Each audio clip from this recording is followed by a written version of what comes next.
রুটি আমরা কম বেশি প্রত্যেকেই বানিয়ে থাকি, তবে একবার এভাবে করে একদিন সেদ্ধ রুটি বানিয়ে দেখুন। এত সুন্দর এই রুটিগুলো তৈরি হবে, মুখে দিতেই মিশে যাবে। দুদিন ধরে রেখে দিলেও এই রুটি কোনোভাবে শক্ত হয় না, এতটা সফট নরম থাকে, সব কিছুর সাথে দারুণ লাগে। এরকম ভাবে রুটি বানানোর পর দেখবেন অন্যভাবে রুটি বানিয়ে খেতে ইচ্ছে হবে না, এতটা নরম হয় রুটিগুলো। নমস্কার বন্ধুরা, নতুন একটা পর্ব দেখার জন্য আপনাদের সকলকে স্বাগত জানাই। আজকে তৈরি করে দেখাবো সেদ্ধ রুটি। বাড়িতে একদিন এরকম রুটি বানিয়ে দেখতে পারেন, খেতে দারুণ লাগে, সাথে তৈরি হবে একদম নরম তুলতুলে। চলুন, আশা করছি আজকের রেসিপি অনেক ভালো লাগবে। সবার প্রথমে গ্যাস ধরিয়ে একটা কড়াই বসিয়ে দিয়েছি, একটা কাপ নিয়েছি, এই কাপ মেপে নিয়ে নিচ্ছি 1.5 কাপ জল। অবশ্যই একটু মেপে নিতে হবে।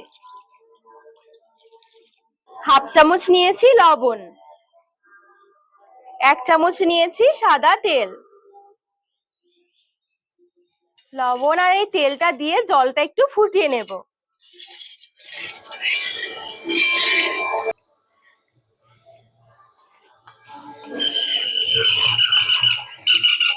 জল ভালোভাবে ফুটে গেছে,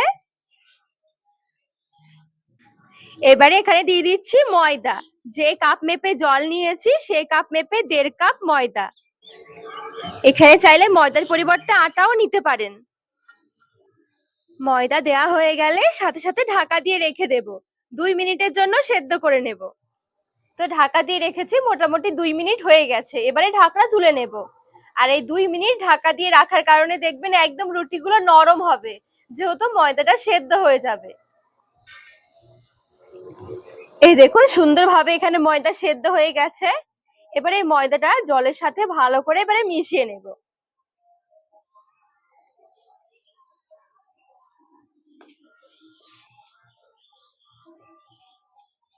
গ্যাসের আঁচটা এ পর্যায়ে অনেক বেশি বাড়িয়ে দেওয়া যাবে না, মিডিয়াম থেকে লো আঁচের মাঝামাঝি রেখে দিতে হবে।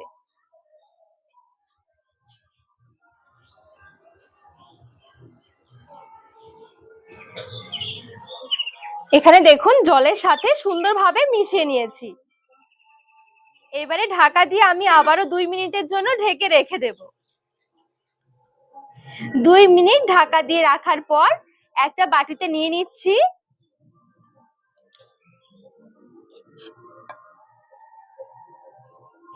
আর এখন হালকা একটু ঠান্ডাও হয়ে গেছে, ধরে মাখার মতন অবস্থা এসে গেছে। এবার এটা হাত দিয়ে ভালো করে ঠেসে ঠেসে মাখিয়ে নিতে হবে। আর এখানে এই ডোটা কিন্তু অনেক বেশি শক্ত হবে না, একটু নরম করে মাখিয়ে নিতে হবে। আর আমার এখানে মাখার সময় একটু শক্ত মনে হচ্ছে, তো এই জন্য আমি অল্প অল্প করে নরমাল জল দিয়ে মেখে নিচ্ছি। আর এই জলটা কিন্তু খুব বেশি লাগবে না, অল্প একটু জল দিয়ে কিন্তু মাখালে দেখবেন এটা একদম সফট হয়ে যাবে। একটু নরম করে মাখালে রুটিগুলো অনেক নরম হবে।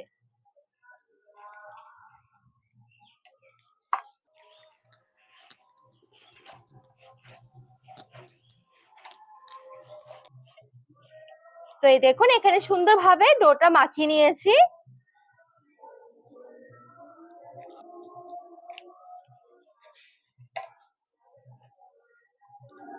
এবারে এখান থেকে ছোট ছোট করে লেচি বের করে নেব।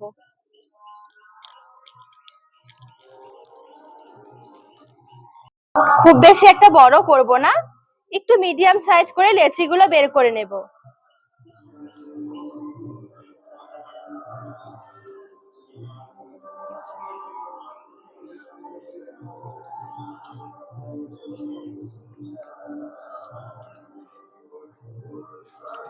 বাকি লেচিগুলো ঠিক এভাবে করে রেডি করে নিচ্ছি।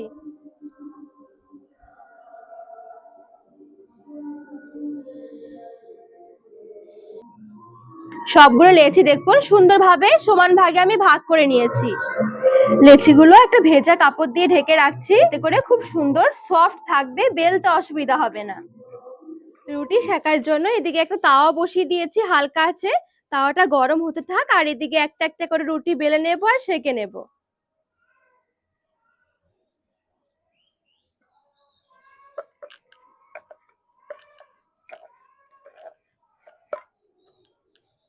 অল্প একটু ময়দার সাহায্যে বেলে নেব।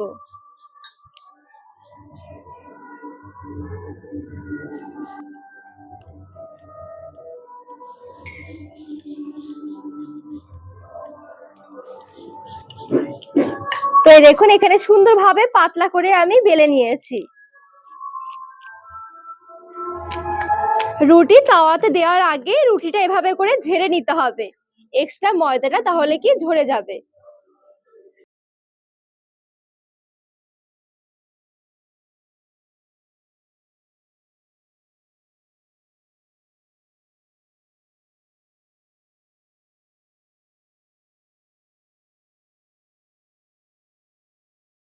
রুটি বানিয়ে সাথে সাথে পরিষ্কার একটা কাপড় দিয়ে ঢাকিয়ে রাখতে হবে, তা না হলে হটপট ব্যবহার করতে হবে।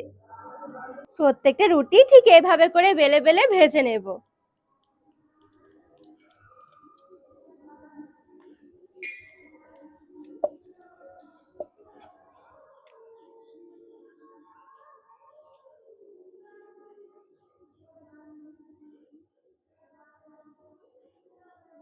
কিছুক্ষণ রুটি সেকার পর দেখবেন ময়দার গুঁড়োটা একটু কালো হয়ে যাবে, এটা কিন্তু একটু পরিষ্কার করে নিতে হবে, না হলে রুটিগুলো আবার কালো কালো লাগবে।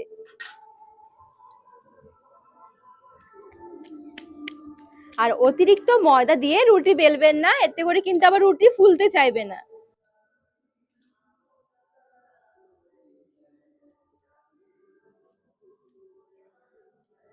আর রুটি ভাজার সময় অবশ্যই করে কিন্তু রুটি সবগুলো একসাথে বেলে তারপরে ভাজতে যাবেন না, এরকম একটা একটা করে বেলে একটা একটা করে ভাজবেন, দেখবেন রুটিগুলো খুব সুন্দর ফুলকো তৈরি হবে।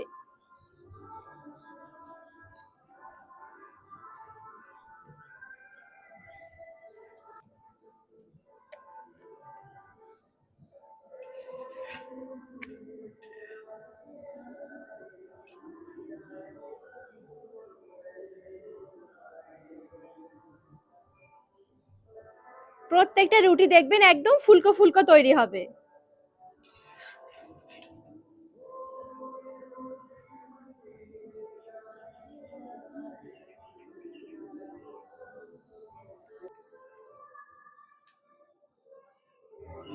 একটু যখন রুটিটা হয়ে যাবে উল্টে দিতে হবে।